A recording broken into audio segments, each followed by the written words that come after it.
Hello everybody, and thanks for joining us again for this week's video. Today we are discussing and comparing the Rolex Submariner to the Tudor Black Bay. Let's roll that intro.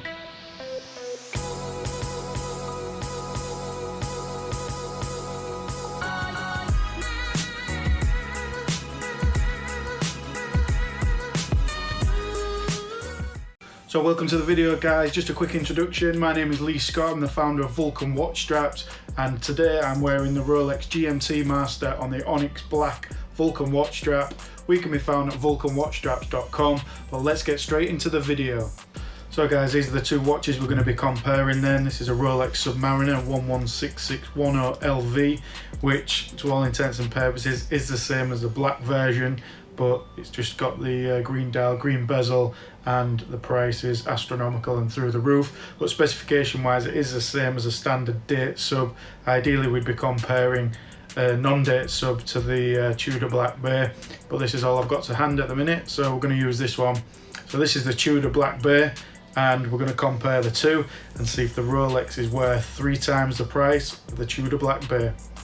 So before I actually owned one of these watches then, I was guilty of believing that this was a poor man's Rolex. Ideally, you know, if you couldn't afford a Rolex, you'd buy one of these and it was like a cheaper version of a Rolex, like a copy with everything just not as good, you know. But since buying this, I'm going to have to apologise to Tudor, because this is an absolutely amazing watch and I really love it, and the value for money is absolutely amazing. The actual workmanship, the craftsmanship, the feel of this watch is as good as the Rolex. But I want to get right into the specifications and take a look at how these two watches actually compare. So, Born to Dare is a slogan of the Tudor brand, and I think it's a great slogan for the company. Over the past couple of years they've really been pushing the marketing on this brand, and now with David Beckham at the helm as brand ambassador, Tudor is really one to watch out for over the next couple of years. So let's take a look at the Tudor Black Bay specification in detail. So the Black Bay has a 41mm steel case with polished and satin finish. The movement is a caliber MT5602 COSC certified movement, which is self-winding, mechanical with a bi-directional rotor system. The power reserve on this is approximately 70 hours. The winding crown is a screwed down steel winding crown engraved with the Tudor rose, which is black lacquered with a black anodized aluminium winding crown tube. This watch is waterproof to 200 meters or 660 feet. It incorporates a steel unidirectional rotatable bezel with a disc in matte black, which is anodized aluminium. The crystal is a domed sapphire crystal, and the bracelet is a rivet steel bracelet with folding buckle and safety clasp. So as far as the slogan goes, I don't think Rolex really need one. I guess their latest advertising campaign could be the slogan, which is "Every Rolex tells a story." And as far as brand ambassadors go, Rolex have a fair few. Rolex are really heavily integrated into the world of sports and like to associate themselves with high achievers. Some of the current sporting ambassadors from Rolex include F1's Nico Rosberg, Jackie Stewart and Mark Webber, and from tennis, Roger Federer, and a previous icon of sport also from golf include Tiger Woods, and they also sponsor the Le Mans 24 Hours events as well as F1 as a whole. Rolex have now started working with musicians too, such as Michael Bublé, but let's take a look at the Rolex Submariner specification and see how it compares to the Tudor Black Bay. So, the Rolex Submariner, an absolute legend in the world of watchmaking. The Rolex Submariner specification is as follows: 40mm oyster steel case with a polished finish, perpetual mechanical 3135 self-winding in-house Rolex movement, a screw down triple lock triple waterproof system, and this watch is waterproof to 300 meters or 1000 feet. The watch incorporates a unidirectional bezel with rotatable 60-minute graduated scratch resistant Cerachrome ceramic insert, and the numbers in there are coated in platinum.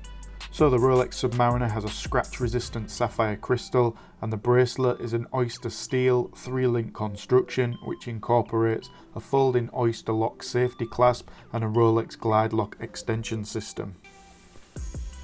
So in conclusion, how does the Rolex compare with the Tudor Black Bay? Well, it's the old adage, I think you get what you pay for. In terms of materials, both of these watches are manufactured from stainless steel, so this is comparable. The Tudor Black Bay has a larger case at 41mm, and the case depth is bigger than the Submariner, so it sits higher on the wrist and appears larger overall. The Rolex Submariner does incorporate a lot more precious metals into the design, such as white gold and platinum, and this obviously adds to the cost of the watch, whereas the Tudor uses stainless steel and aluminium throughout, so in terms of the cost you are going to get a difference there.